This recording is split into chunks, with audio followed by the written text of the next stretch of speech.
Hello friend, good afternoon.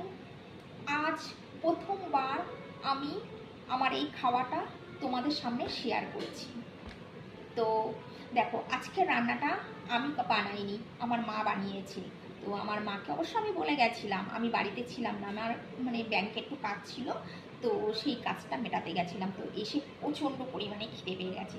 তো তাড়াতাড়ি করে মাকে বলেছি যে আমার খিদে পেয়ে গেছে। মা বললো তুই নিয়ে খেয়ে নে। তো আমি নিয়ে বসে গেছি।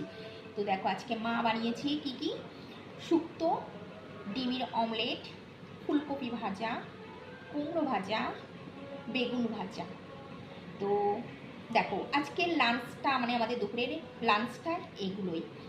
আর আমি ভাতটা একটু কম খাই, দুপুরে বেলাটাই এই লাঞ্চেই আমি শুধু 2-4টে ভাত খাই, সবজিটা বেশি খাই। তো এটাই হলো আমার দুপুরের খাওয়া। তো চলো বন্ধুরা, আমি খেয়ে নিই। আর একটা কথা, আমার পিছনে যে এই ব্যাকগ্রাউন্ডে যে সংগুলো তোমরা শুনতে পাচ্ছ না, আমাদের এখানে বাসন্তী পুজো শুরু হয়ে গেছে। এই সময়টাই হয়, ভীষণ জোরের হয় এই পুজোটা। আমাদের কাছে এই পুজোটা শ্রেষ্ঠ পুজো বলে মনে হয়। তো আজকে পঞ্চমী, এখন থেকেই শুরু হয়ে গেছে মাইক টাইক বাজানো। তো কিছু জিনিস ইগনোর করো। তো চলো বন্ধুরা, খাওয়াটা শুরু করি। বাই।